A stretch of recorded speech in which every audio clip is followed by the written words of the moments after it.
সেই মহান আল্লাহ জাল্লা শানুর দরবারে শুকরিয়া জ্ঞাপন করব যে মহান রব পৃথিবীর সমস্ত কাজ থেকে ফারিক করে কোরআন শোনার জন্য, কোরআন বোঝার জন্য, কোরআন মালিক জিন্দেগি পরিচালনা করার জন্য আজকে এই মঞ্চ ময়দানে আসার সুযোগ করে দিয়েছেন কে?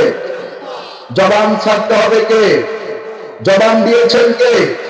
জবানের মালিক কে? এখানে আসার সুযোগ করে দিয়েছেন কে? বান্দা একমাত্র প্রশংসা করবে কার? সেই মহান রবের প্রশংসা করছি, সকলেই বলি আলহামদুলিল্লাহ।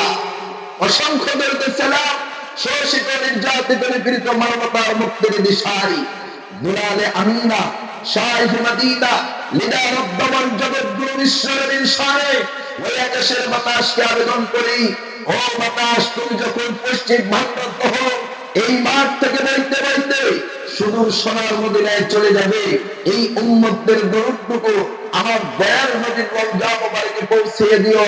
আমরা সকলেই জবান ছেড়ে বলছি সাল্লাল্লাহু আলাইহি ওয়াসাল্লাম।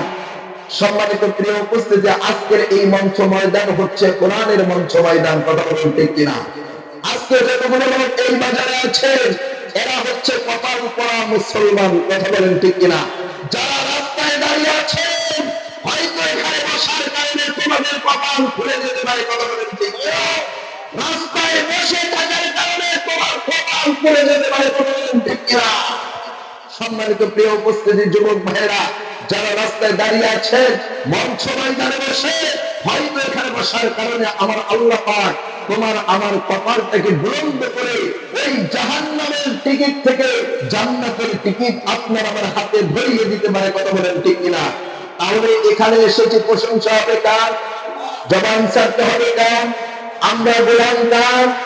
আল্লাহ রাব্বুল আলামিন বলেন لئن شكرتم لأزيدنكم ولئن كفرتم إن عذابي لشديد।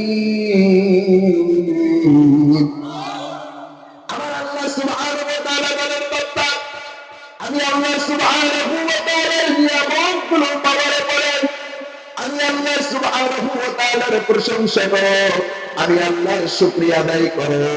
প্রক্ষান্তরে যদি আমি আল্লাহর নিয়ামতগুলো পাওয়ার পরে যদি তোমরা আমার প্রশংসা না করো, আমি আল্লাহর শুকরিয়া আদায় যদি না করো, ওগুলো তোমরা মনে রাখিও আমি আল্লাহ সুবহানাহু ওয়া তাআলা তোমাদের জন্য এমন একটি জায়গা তৈরি করে রেখেছি, প্রশংসা করলে তোমাদের জন্য জান্নাত, আর যদি নাফরমানি করো তোমাদের জন্য ইন্না আযাবি লাশাদীদ। আমার আল্লাহ সুবহানাহু